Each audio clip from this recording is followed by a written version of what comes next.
efficiency. The International Energy Agency and the U.S. Energy Star program say that energy efficiency should be the foundation, reducing our carbon emissions to help address global warming. And the Inflation Reduction Act and the Infrastructure Investment Act provide billions with B of dollars in incentives and funding opportunities to help us make our homes, businesses, and infrastructure more energy efficient. But what are those incentives? How do we tap them? How much money and emissions will energy efficiency really save us? Today, we're going to get real with a woman who leads a top energy efficiency organization. So pull up your chair, put on your earbuds, and prepare to take notes because the conversation might help you save some money too. Welcome to Electric Ladies Podcast. We share stories, insights, tips, and advice from remarkably innovative women working on the front lines of corporate responsibility, energy, sustainability, climate, and ESG-related issues. I'm your host, Joan Michelson. We talk about innovation, leadership, technologies, and careers, always bringing a new perspective. Find us anywhere you like to listen to podcasts on our website, electricladiespodcast.com, and through my Forbes articles as well.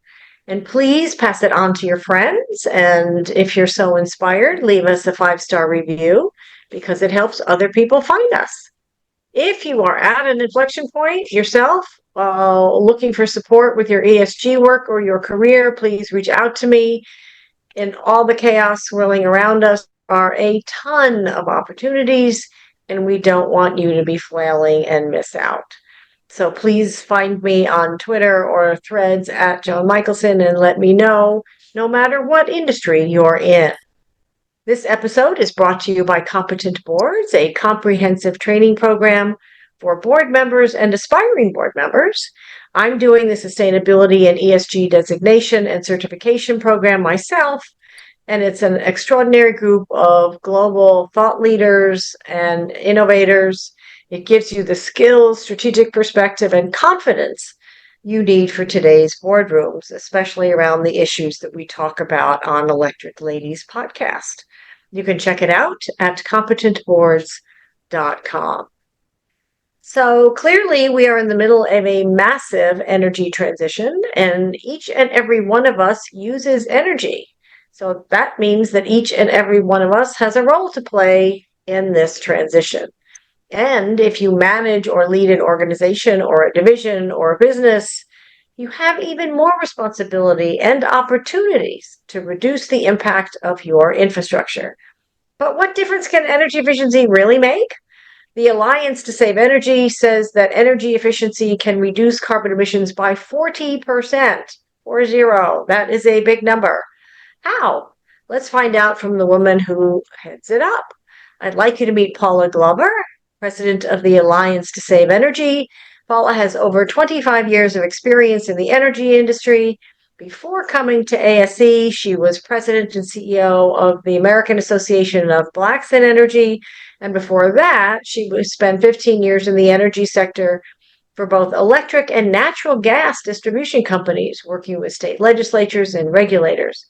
So looking at all sides of the energy challenge, Paula has also served on the National Petroleum Council since 2014, which is fascinating to me, and serves on the boards of the Keystone Policy Center and Groundswell, a community solar development organization. See, I told you she was on all sides of it. And she's not even a trained engineer, which blows my mind. She has her bachelor's degree is in marketing management at the University of Delaware. Okay, we need some answers here. So without further ado, please join me in welcoming Paula Glover to Electric Ladies Podcast. Welcome, Paula. It was so fun to have you back, to have us with us. It was great to see you again after seeing you at that event with Columbia University. Welcome, welcome, welcome, welcome. Thank you so much for having me. And I think that is I love how you read my bio. That's awesome. Because you know what? I heard it and I was like, yeah. How did that happen? I'd like to know. Right. Well, that's probably what makes you good at what you do, because those of us that don't only stay in one silo, I think it's better perspective, right? So I saw that the Energy Star program describes energy efficiency, as I said in the introduction, as the foundation of energy of any energy management program. So, what actually is energy efficiency, and how much can it really save us in carbon emissions? Yeah, I think we really do believe, and we describe efficiency as, kind of the tagline is doing more, using less. And so it is, right? The megawatt not used is the cheapest megawatt. And there's so many things, either by using technology, old technology, like insulation, or digitalization, that allows us to really stretch what we can get out every single megawatt, kilowatt, electron that we use. And so that's what we're talking about. And so if we had the kind of massive adoption that we need, we could get to for a big 40% reduction. So it's not an easy task. It's not something like you just need one policy and bam, we're there. But it is really about an intersection between policy and behavior change. Policy can get you but so far. Three things actually. So it's policy, I would say investment dollars, where are we going to get the capital to kind of make these types of investments? But a lot of it is driven by behavior change. And at every consumer level, getting people to think about how we save energy, just in the same way that we should be thinking about how we save water, and how we think about how we need to recycle our plastics after we use them. It is the same type of thing with efficiency, that we can do some of these things and still use less. And it not only benefits our bill, it can also help to provide greater resiliency on our grid, as well as reduce carbon and greenhouse gas. So, and employ um, many people in it, and so, efficiency is a powerful tool, but there's a requirement that we all be involved, and that's really the rub. That's the part that makes it challenging. So, is energy efficiency? I love it. It sort of reminds me of Buckminster Fuller.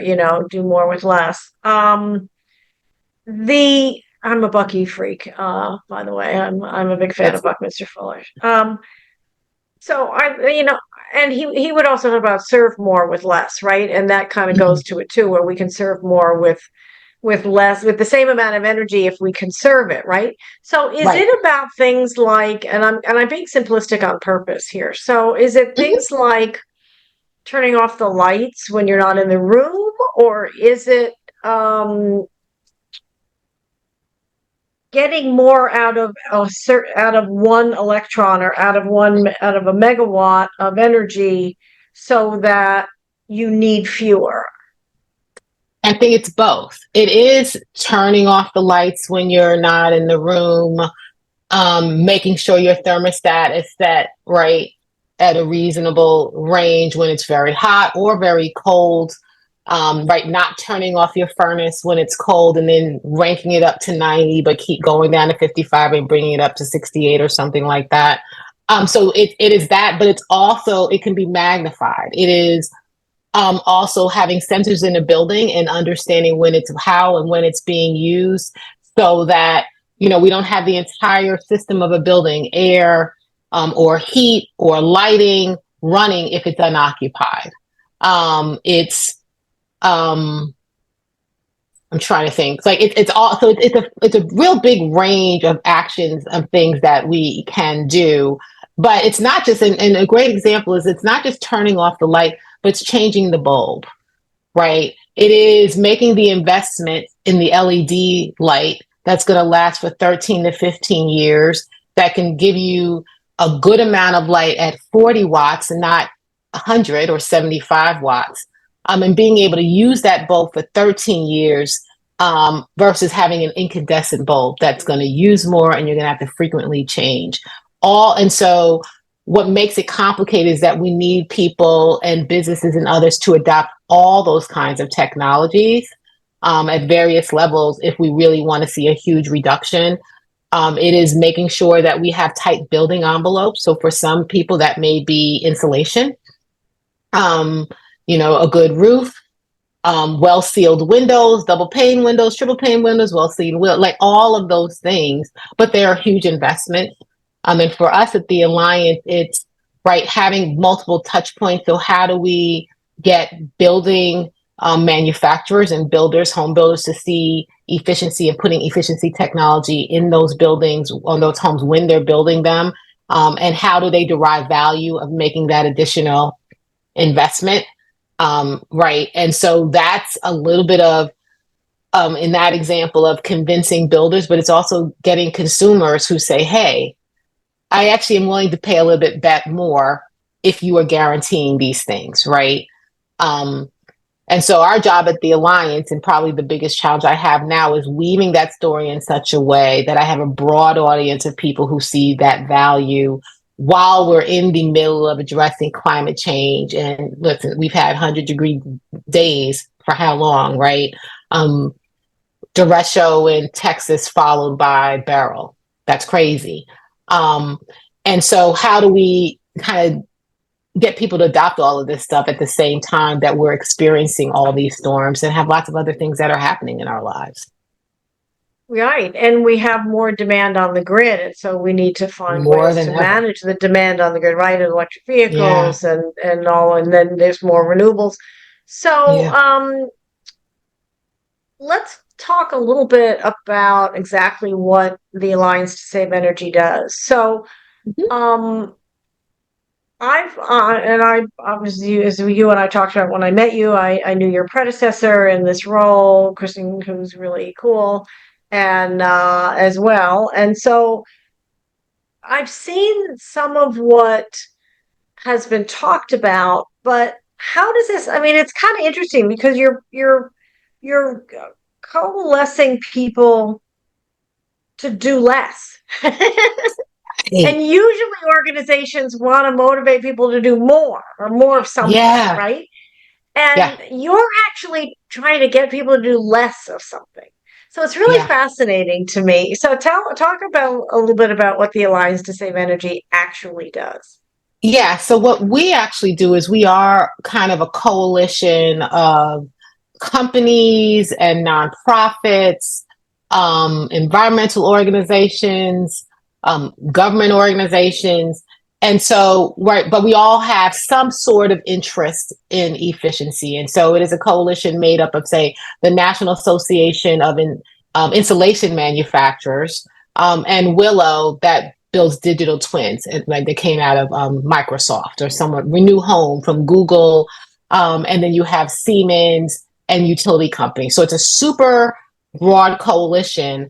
And our job at the Alliance, right, is to bring those people together, think about the kinds of policies that we either have existing and we want to improve, or new policies that we need to get adoption of energy efficiency.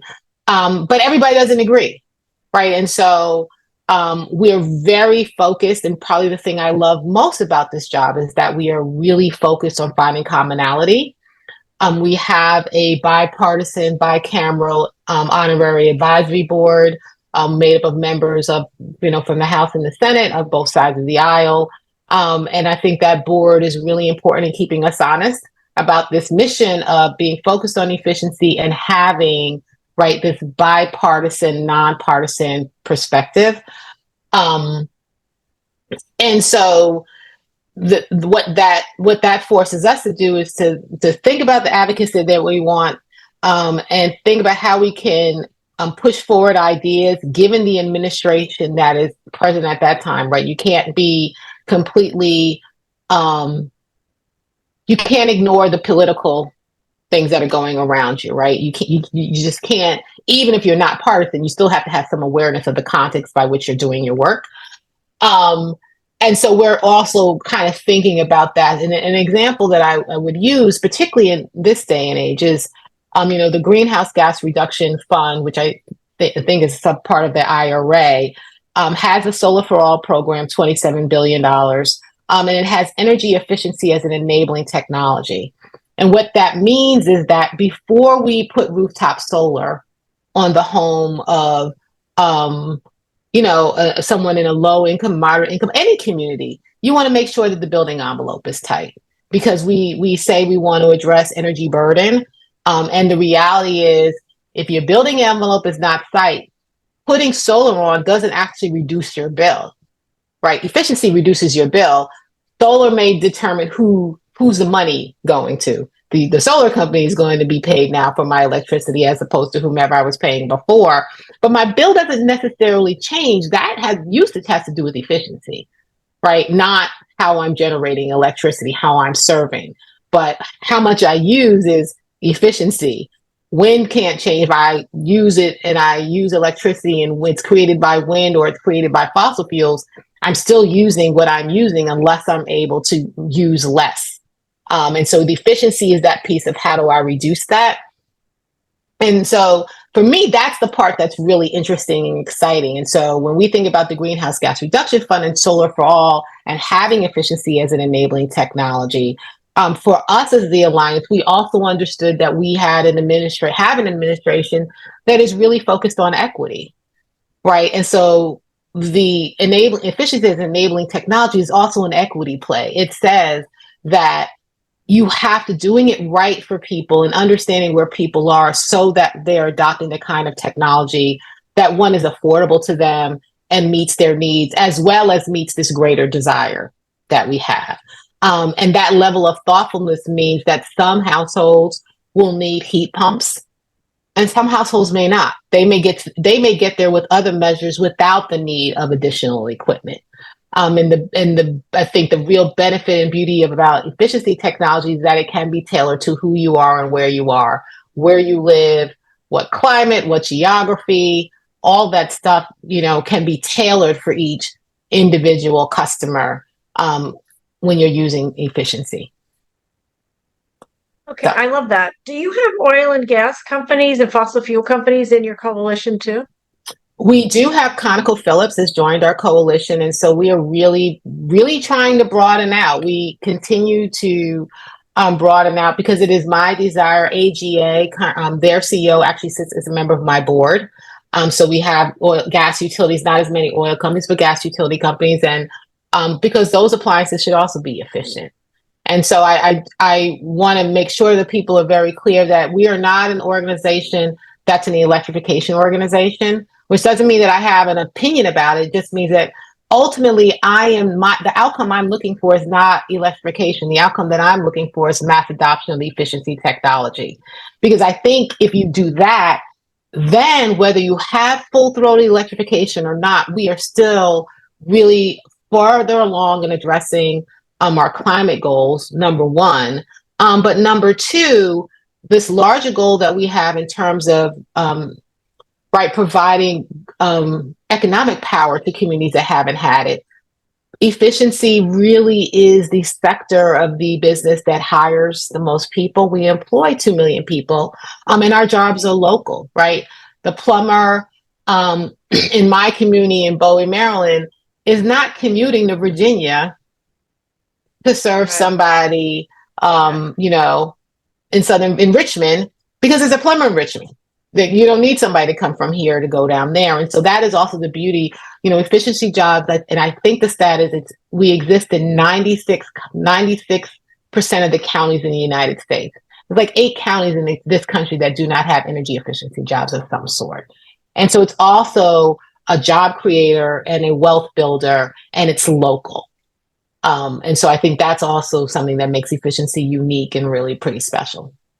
Yeah, I love that. And it levels the playing field too. You mentioned the building, particularly like commercial buildings and stuff, and having sensors and thermostats and all that. Mm-hmm. Um, Obviously, courtesy of COVID-19, we have different occupancy levels in buildings Mm-hmm. now. So there are a lot of empty buildings, and some of them are being turned into residences, and Yeah. some of them are um, yet to be determined. Some of them are just bleeping empty. How is when I say you, I mean the Alliance, but how is the Alliance addressing that challenge? Because that's in effect really inefficient. I mean, I understand that you can't turn the whole building off, right? But you can have sensors that determine whether somebody's in the room or whatever. But it's a big challenge because it's a lot of energy that's going into spaces where there are no humans for Yeah. hours or days or weeks or even months at a time. So, how is the Alliance addressing that challenge or recommending that be addressed? Yeah, I think what we have at the Alliance is it's called the Active Efficiency Collaborative. And so it's a group of organizations, and active efficiency really is kind of what I would describe as the digitalization of the system. So it is things like digital twins of buildings, and these kinds of sensors that can determine if someone is using the space or how often people use the space, help preset thermostats, help. Right, you don't have to have the air on in the entire building. In these new buildings, there is the ability to literally pinpoint what space is being used, how long it's being used, and having everything else really back down significantly. You know, we've all had the experience, I think, in walking into a hotel ballroom and feeling the air pumping at. It feels like it's 35 degrees in there, and there's no one in there, and you're trying to figure out like why is it so cold in here? Why do you have all this on when no one's here? Because they don't have that kind of other technology that allows them to say, "Oh, there's no one in this part of the hotel. We can actually turn all this stuff down. We don't need to have the air on because there's nobody going to be here." Um, and more so because in many types of hotels, when you think about that kind of space, they know when that space is going to be used. And so it's the connectedness, having this kind of technology integrated provides that level of power. It's not cheap, right? Because the other thing that we are really challenged with, I think, around efficiency is not just making sure people have the capital to adopt these kinds of things, but also, and I had a colleague who worked for an oil and gas company, as a matter of fact, say to me, you know, my CEO wholly believes in energy efficiency, and thinks that we should be diving more into it. But how do I shut down my system to adopt it? Right. I can't shut down what I'm doing if I'm an industrial customer and I'm doing something. I don't want to shut everything down so that I can then put these things in place and then ramp it up. Right. I lose money. I'm not producing if I'm making something or manufacturing something. And that was in what I love about the process is that it brings out those kinds of insightful comments that then get us to think about, wow, I hadn't thought about the impracticality of thinking that you can just turn everything off for however long it takes, dump my stuff on top, and then turn everything on. It had not occurred to me necessarily that that was an issue, but the minute I heard it, I was like, oh yeah, that's completely logical. That means we have to think about how do we help people and our own members, you know, think about how we assist companies in doing that kind of adoption. So the role of the alliance is really to kind of be a convener and create space a lot of times just to hear about this stuff so that we can then figure out um, solutions. But you first have to, I think, really have as many people in the room as you can to understand what the problem is, right? Or And the as many challenges that they have. right, as many points of view. Yeah, Yeah, absolutely. It reminds me of my theory on the utilities because the utilities I have some sympathy for because they're being asked to reinvent their business model with raw materials they don't entirely know what they'll be, using systems they don't know what they'll be, or any of it will come from, without changing their pricing under a microscope and without dropping service to anybody. And it's like, right, how do you believe and do that? Right? I mean, it's right, a restaurant can close for renovation. A utility company, or as you say, a manufacturing company that wants to change their energy efficiency model, they can't stop and say, okay, well, wait, we're going to make it, X instead of Y. And I mean, it takes transitioning. It's like people have enough trouble transitioning their CRM systems, much oh, less their whole energy systems or their building envelope, right? It's like wild yeah, stuff. yeah, yeah. So how do there's so many different points of view and priorities at that table that you're convening. Oh, How do you reconcile? How do you get, I mean, do you try to get to consensus? Do you try to get to buy-in? Do you try to just get, is it just unearthing solutions and people can kind of pick what they want from the potpourri? Or how do you, no, I mean, I think we try to get to consensus as much as we possibly can. I wow, think that, you know, because we want to be able to recommend policy solutions. And what you don't want is to recommend something that really doesn't have um, you know, that then turns around and has infighting from the people who are sitting at your table and said they supported something and then they're fighting against it kind of thing. But I think also all the people at the table come in knowing and understanding that we are trying to get to consensus, which means that sometimes we're not all 100% happy. There is, we all have to give something up.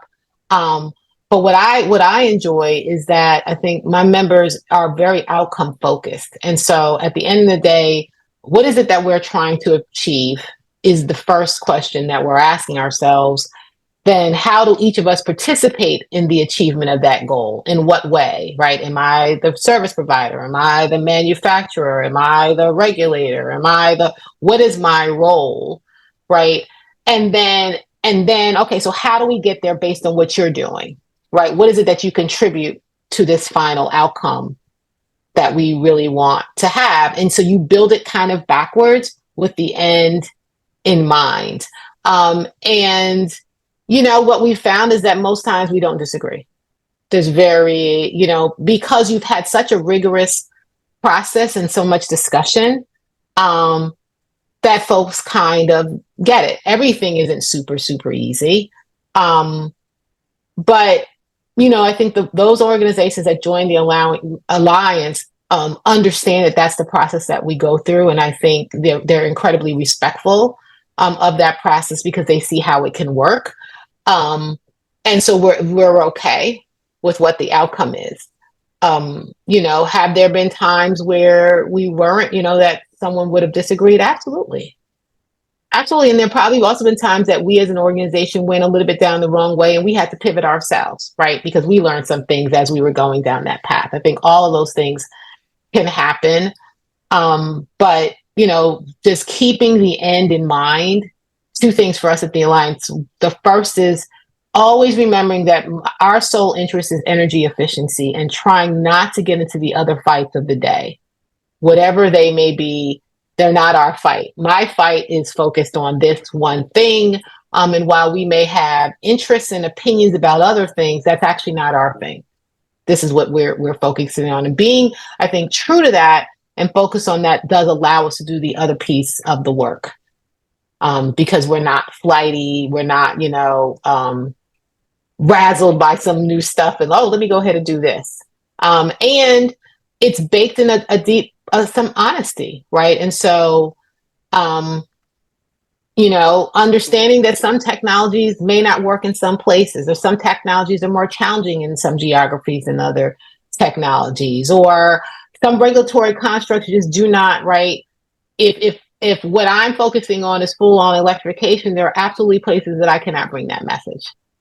Exactly right. And so is there a real benefit in using this kind of mixed language because it benefits me some places and it doesn't some other places? I don't necessarily think so. I think being true to us and taking those risks as well as those rewards is really what I think has helped the Alliance be around for 47 years. And, that's just my personal kind of way of I like to work. So since I get to choose, this is what we do. Yeah, it keeps you focused, right? It keeps you off the distractions and the shiny objects. How does energy efficiency work differently in areas that are like as a result of climate change? Because we have these communities that are being Yeah. decimated. Obviously, Yeah. the point is it reduces CO2 to help address global warming writ large. But in community X that is dealing with Beryl or is dealing with Hurricane Harvey in Houston, and these poor people keep getting Mm-hmm. hit. I'm now hearing Houstonians who don't want to live there anymore. I don't blame That's them, frankly, crazy. but whether it's tornado or, I mean, the winds are unbelievable. How Mm-hmm. has there been changes, adaptations to how your members and the organization are addressing energy efficiency challenges because of experiencing Climate. literally, heat waves and things that change what resilience looks like? Yeah. I think I'm not sure that I don't know that I would say what we're doing, but I think there is a recognition that technologies in certain efficiency technologies are needed in places that we never thought we would need before. Texas is a prime example, where deep insulation of buildings, right, real like you would do in New England, was not something that you ever thought you would need in Houston. until was that February of 2021, 2022 when they had that ice storm. And then we learned that for some of those people and quite a few of those Texans homeowners, had they had the kind of insulation that you would see in Massachusetts, they may have survived that freeze, that 32-degree freeze a lot better. But those homes were not built for that kind of weather because that's a result of climate change. The reverse would be true if you think about Maine and New England, where for many times you didn't really need air conditioning in the summer, right? It was mild enough that maybe you have a window unit, but you don't really need air. And now people are suffering from 100-degree heat. And a grid that's already constrained. And so what do we do about like adoption of whether it's heat pumps or high efficient gas appliances or highly efficient electric, whatever that is. What you're seeing as a result of climate is the need for different types of technology that we never imagined, particularly as it relates to efficiency and our buildings, because of the extreme weather. And we're just going to see more of that. That is always my fear is that I think we talk about climate as an existential threat as opposed to a thing that we're in the middle of right now. Right? It's like, oh, well, it's coming. It's not coming. It's Like we here. are literally in the middle. It's here. And if we are planning for what's going to happen in the future, we are so late. Um, Yeah. do you know what I mean? Like my husband and I were talking, and I said we were in Florida, and I said, one of our nieces was sharing how much her home insurance has gone up, and how the insurance company required that every 10 years you have to have a new roof for them to insure you, and so she had to replace a perfectly good roof to get home insurance that then tripled. Ugh. Right, so she was still going to like all of that is so much of that is related to climate change. And yeah, like I think, so for efficiency, it is our technologies that are needed in places. But also I think what climate is suggesting is that we need to respond even faster than we already are. And so, for those of us who believe in an all of the above strategy and use every single tool that you can, and I certainly believe that, but we also have to get like, what can you adopt quickly and what can you not adopt quickly? We've spent 4 years talking about permitting reform and haven't been able to move that along. And it doesn't matter what technology, if it's a new gas plant, a solar farm, offshore wind, we still have the same problem around permitting reform. And so while we're working our way through that, what are the other things that we could help consumers, small and large, adopt in the meantime? And so I think, efficiency technology it's a climate strategy, it's an economic strategy, but it is also the lowest hanging fruit. It is a thing that we can adopt today as we move through this transition. And to your earlier point, because we don't know what the real technology, right, for utility companies, who knows what the technology is that they're really going to need in 2050, even though they have to buy it now. Well, I was going to say Um, 2050 goals don't really, they're not going to help us in 2024. I mean, they're a vector, right? But they're not really going yeah, to help us as much. So yeah. you mentioned earlier the policy recommendations and stuff. So let's talk about the Inflation Reduction Act. You also talked about the greenhouse um, gas uh, initiative. So Mhm. Reduction Act and the funding related to that. So let's talk about the Inflation Reduction Act and the Infrastructure Investment Act. There are a lot of incentives and funding opportunities in there for everybody, as I mentioned in the introduction.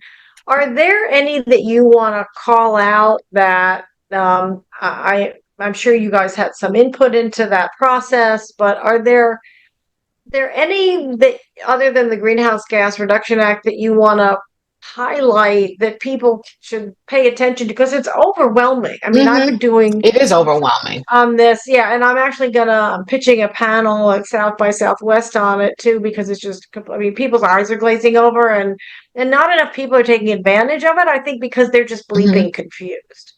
So Yeah, give us yeah. some primers on how to look at that from the Yeah. standpoint of maybe reducing our energy, improving our energy efficiency by leveraging that, because there's a lot of money in there. You Yeah. mentioned heat pumps, solar, there's all Yeah. kinds of stuff. I mean, I think if you are a residential consumer, right, whether that's single family, multifamily, an apartment, whatever, there are a couple of areas where you can look, right? If you own your own home or you're able to make investments in where you live, you may want to look at tax credits, and you can get tax credits for all kinds of efficiency technology, changing out your windows, adding insulation, all kind of whole house energy retrofit is what they call it. So that may be doing something with lighting, switching out your furnace.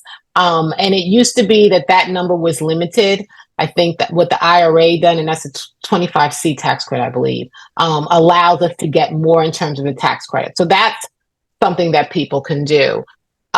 You should always get in touch with whether it's a muni, public power, or an IOU. Get in touch with your utility company, because sometimes, or many times, they have their own energy efficiency programs, rebates, and other things that they're offering. So it's always smart to call them. And if they don't have it, they can absolutely tell you if it's a state agency that runs those programs, if there's a state energy office that's running these programs. But the utility company typically will know that, and many of them run them themselves. If you are a lower income customer, we've got the weatherization program that allows for somebody to come in and do an energy audit of your home and then perform some weatherization depending on what you need. If it's caulking around windows, again, it could be anything. There's a limit to how much will be spent. And it is for very low income customers. So customers who would qualify for the low income heating energy assistance program, LIHEAP, and that's usually up to, I think, 150% of poverty level. So you're talking extremely low income customers, but that's always an option. And then, like when I worked in Connecticut, but other states, they have separate efficiency programs and funding for middle income customers and other customers who may not qualify for one thing versus the other to be able to participate in that.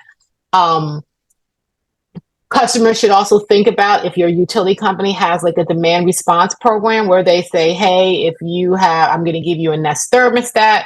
And if it gets really hot, if you allow me to kind of, turn down your air a little bit because I've got a capacity constraint, and you may get $25 or $50 or, whatever that is. And two things that I think customers should remember and know about that, but they just double check and ask. But typically, you can override it. So sometimes people don't want to participate in those kinds of programs because they feel like then they've given up all the control to the utility company to do whatever they want with their thermostat, no matter how uncomfortable they are. That's not true. Typically, you can still, they can ratchet down your air, but you can still turn it up if you're a residential customer. Large customers have a different kind of relationship.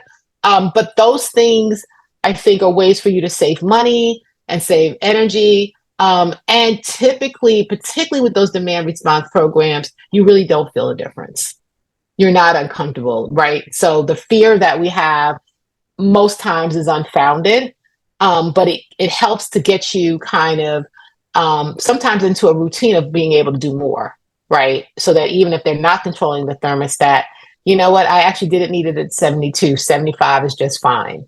And you would be amazed at how much you save just by those little things. Say So you see you Yeah, I was going to say that you see the difference in your bill, and that might make it even more worthwhile.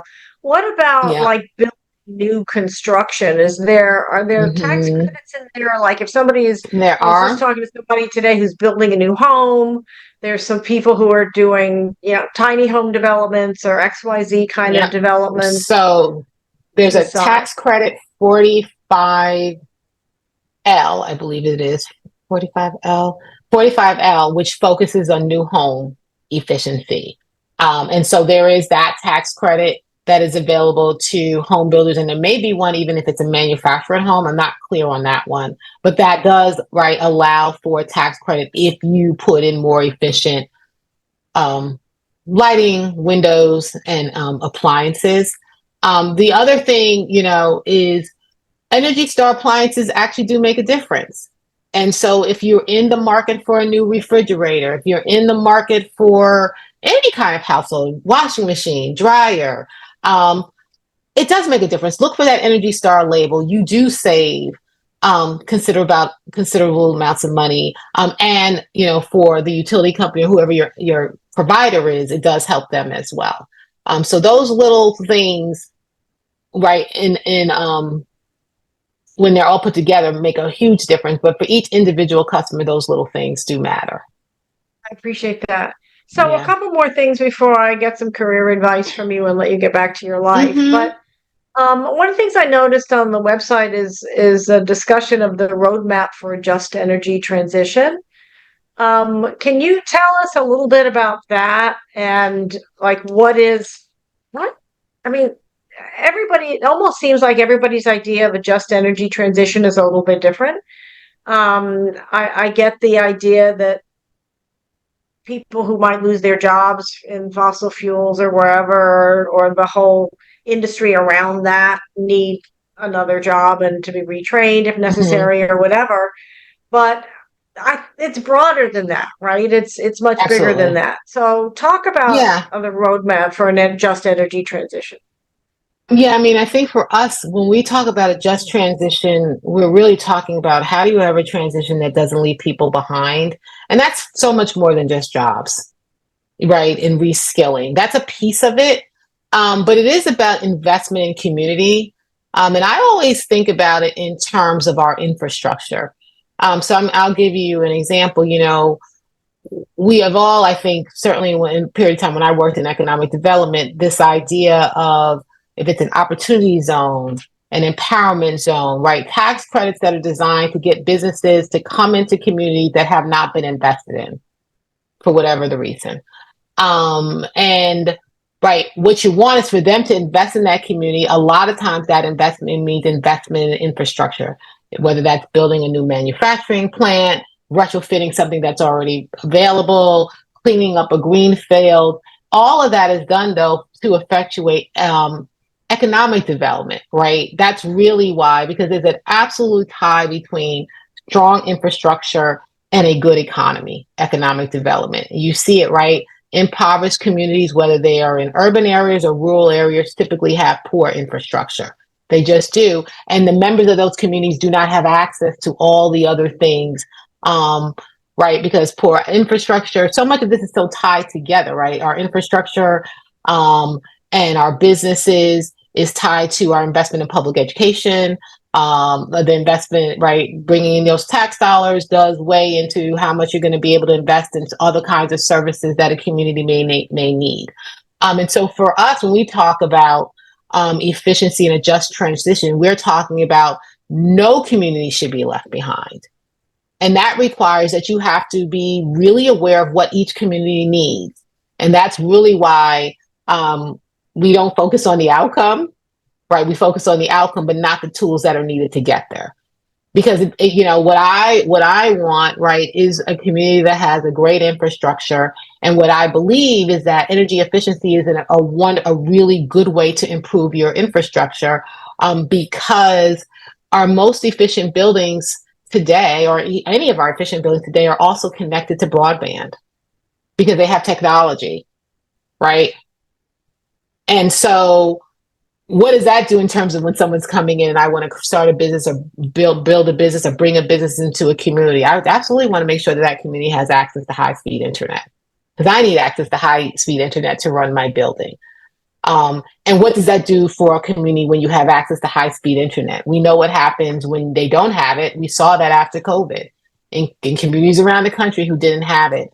And so I'm passionate about this in infrastructure and these investments because they have other societal benefits that do improve communities. And a just transition requires, I think, that we have a commitment and interest in improving every single community, no matter where they are located and who is in charge and what the politics are.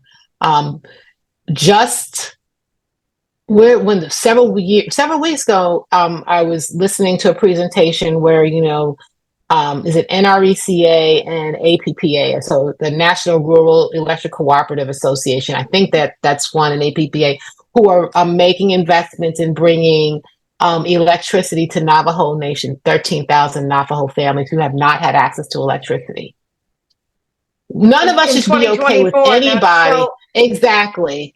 None of us should be okay with that, but that exists. That still exists. And so when we talk about this transition, I always got this question when I joined the Alliance and started talking about equity. And people say, what do you mean when you say equity? Are you only talking about marginalized communities? And I say, listen, I'm not just talking about marginalized communities. I'm not just talking about Black and Brown communities. I'm talking about every community. It is not okay that some people don't have access to broadband or electricity in the United States. It is not okay that seniors living in coastal, say, South Carolina, have to worry about how am I going to leave if there's a hurricane, right? A nursing home should not have to concern themselves about how do we get our patients safely if we lose power and someone is right as a result of a storm. And so I think a just transition requires that we think about all of those people in all those kinds of situations and build out, and I mean quite literally build out a nation that has those kinds of accommodations in mind. I'm hoping that makes sense, but that's how we No, think about this just transition. yeah, it's perfect. There's a woman who, and I'll share this with you offline, but that I interviewed who you may know. Do you know Jackie Patterson and the Chisholm Legacy Foundation? Yeah, Very well. Legacy Mm-hmm. Project. Yeah, she's great. I had her on a couple of years ago now, actually. I met her. She got an award from Earth Day Network, and the work that she's doing totally aligns with what you're saying, and she enlightened me about some communities in this country that still don't have access to energy. And it's not just Indian reservations that are have historically sort of been off the grid. It's Mm-hmm. communities you would never think don't have it. That's just totally Yeah. unacceptable. So I appreciate I that. Yeah, I when I was in early in my career, early, and I in Connecticut and working, like customer service.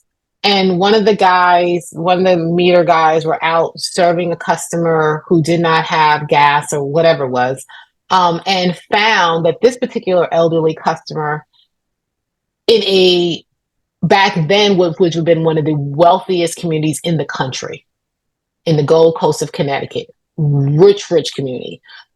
She had no running water. And so I can remember him calling me and saying, Paula, who do I need to call? Because this woman is still using an outhouse. She's in her 90s. He just shuffles. He's in the home. It was the home that she was born and raised in, and, probably never married. Her parents died, but she was going out into this place to use the rest because and so, yeah, it's not, when I say everywhere, I mean everywhere, because it exists in places that you would never think. Everyone does not have access, and they certainly don't have the And they same kind of access. Yeah, and they probably don't know what's available to help them get it. They probably have it in their heads that they need a lot of money to do Mm-hmm, X and that it's on them individually or whatever. And they mm-hmm. don't have access to the resources to tell them I mean, it becomes a vicious cycle. So, Yeah. one more question about this, and then I want to get some career advice from you. Mm-hmm, I focus a lot on ESG stuff, and obviously we have the SEC climate rules, and I know that they're on hold right now, but we've got all these other frameworks, ISSB and the GRI and the alphabet soup of frameworks, and companies have to comply with them. Obviously, they're getting these demands from investors and from clients and from employees and potential recruits. So, how is first of all, are you satisfied, or are any of those do any of those do better when it comes to energy efficiency? And how do you talk about those frameworks, and have those frameworks had an impact, if at all, maybe they haven't, on companies and executives or homeowners? It wouldn't really be homeowners, but companies and leaders in adopting or not energy efficiency technologies, because if you're conserving energy, you're reducing your CO2. You're probably getting more from renewable. I mean, you're doing other things. To your point Hmm. earlier, there's a positive ripple effect throughout the company and Yeah. the company's economy. Yeah. So I would say, to my knowledge, as it relates to the ESG conversation, efficiency has never come up. Um, but yeah, so I will tell you, I just had an aha moment listening to you because I sit on the board, and I chair our sustainability committee, and it's never come up as a Wow. tool that we could use. And I work here. So like just the fact that you said that, right, tells you about how much more storytelling and narrative building needs to happen. I think the challenge that we always hear from are twofold. One is the timing, right? But more importantly, it's how much is this investment going to be? And then what is the payoff going to be? Right? How soon can I get it paid off? And I think this is like efficiency is one of the things that we're okay. We fight below our, we fight above our weight. I think we can answer those questions, but is that timing good for that particular consumer? I don't know. Maybe that's what we need to be as an alliance thinking about, that maybe it's a shorter time frame, or maybe it's, I don't know, right? I don't know. Um, but I tell you what, I will be deeply thinking about efficiency as part of this larger sustainability conversation, because I think you're right. It's never come up. Wow. Well, my gift to Yeah. you, my friend. Oof. I'm happy to Thank talk to you. you more about it if we can Yes, do that. please. So, yes, Yes. we'll definitely talk about it further. So, before I let you get back to your life, I like to get some career advice for mid-career women, which is usually where the fall off Okay. happens, right? Yeah. So, think about a woman who has close to 15 years of experience. She's got an education, she's got experience, she knows what she's good at. She's ambitious. She wants to advance in her career and make money and also make a Uh, difference. Okay. So, kind of a Paula with less experience, if you will, or a Joan with less experience. So, what advice would you give to her to make a difference and advance in her career? I think it would be twofold, and I actually gave this advice just a few days ago. One would be, um, relationships matter, and you should be feeding into them as much as you want to get out of it. So it's not about who. And another way to say this, and it would be number two, which is that as much as you're looking for a mentor, you should also be a mentor, and that mentorship is not just I'm at 15 years and so I mentor someone who's at 5. But if you really nurture a relationship, you could be at 15 years mentoring someone who's at 25 years, right? Oh, You have something to contribute. And I shared with a group of women that, I have an employee on my team who is about 25, 26, in that 25 to 28 age range. And I have learned more from her than I have from my employees who've had 30 years experience. I've taken so much from this young woman and have learned so much from her. And so, um, I wish I knew that when I was younger. I know it now, but there is so much that we have to contribute at every stage of our career. And I think taking the opportunity to do that leads to other opportunities that you may never have known about. But just doing that one piece really, really matters. oh, I love that. That's really great. And also, um, stage and industry doesn't matter. So people, I have, of course, know people, and as do you, in a huge range of industries, right? Because of the work that we Mm-hmm. do. And I find that I worked in American Express, Chrysler, and Deloitte, three quite different companies, for example. And there are things that I used in strategies at Deloitte that kind of apply to Chrysler, For or that sure. might apply now, or that might affect energy efficiency or whatever. They you don't Sometimes you just have to flip it over, turn it purple, and make a polka dot, right? And Yeah. um so we can let it how can I say this? We can let the idea that they or the thing that they talk about be a muse and catalyze another idea for our world. So Yeah. I guess what I'm saying is it's how you listen, right? It's how you listen Yes. to be open to another way, another perspective, another's, it's like you have all these different sides of the energy sector in the coalition so that the policies you recommend are can serve more people and more entities, right, and be more effective. And so it's Hmm. the same thing in your career. You want to get input Absolutely. from various sources so that you can make better decisions and be more effective. I mean, I've lived in 8 states, including the heartland and extreme hot, and both coasts of the heartland, extreme hot and extreme cold. And I found, I mean, my friends thought I was completely out of my tree, but I find that it made me a better person, as well as a better professional, as well as a better executive and journalist, and et cetera, et Hmm. cetera. But you have to learn to hear people differently. You have to learn to listen Yeah. for values differently, right? And when you Yeah. do what you're saying, and when you open yourself up to getting mentored by somebody younger than you or in a completely different industry than you, and you don't just shut it down, oh, well, they're just, X, but you, instead of dismissing it, you're open to it, you get something that you didn't expect. Absolutely. Absolutely. 100% agree with that. I think, um, you and I both know how long our work life really lasts. And all the things, particularly as young women, who maybe, I think young people who really expect to hit it at 35 as if we're not going to be working until we're 70. And I'm like, like there's this thing, I was a runner.